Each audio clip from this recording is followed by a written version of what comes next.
আমি যদি এই মুহূর্তে ভারতের প্রধানমন্ত্রী মিসেস গান্ধী, ভারতের জনসাধারণ, ভারতের সামরিক বাহিনী, কলকাতার পশ্চিমবঙ্গের জনসাধারণ, আসামের জনসাধারণ, ত্রিপুরার জনসাধারণ, মেঘালয়ের জনসাধারণকে মোবারকবাদ না জানাই তাহলে অন্যায় করা হবে।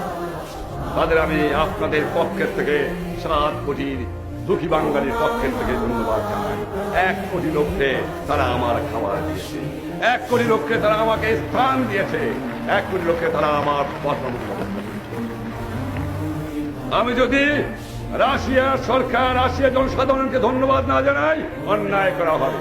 যখন সাম্রাজ্যবাদী শক্তি, যখন আমার সৈন্যবাহিনী, যারা আপনারা মুজিব বাহিনী, গণবাহিনী এগিয়ে আসছিলেন, সঙ্গে সঙ্গে সাহায্য করেছিলেন ভারতের সৈন্যবাহিনী, চেষ্টা করেছিল যাতে এই বাংলাদেশের বুকে পশ্চিম পাকিস্তানের ঘাঁটি রাখতে পারে, কিন্তু রাশিয়ার পেটোতে তা পারে না।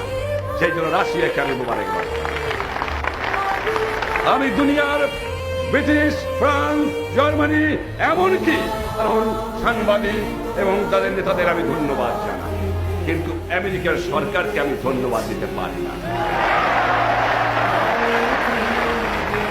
তারা জানে, তাদের খবর আছে যে বাংলাদেশে কি করে মানুষকে মারা হচ্ছে। তারা জানে যে গ্রামকে গ্রাম পুড়িয়ে ছারখার করছে। এই মুহূর্তে আমেরিকান নিক্সন সরকার অস্ত্র দিয়েছে পাকিস্তান সৈন্যবাহিনীকে আমার মা বোনকে হত্যা করার জন্য।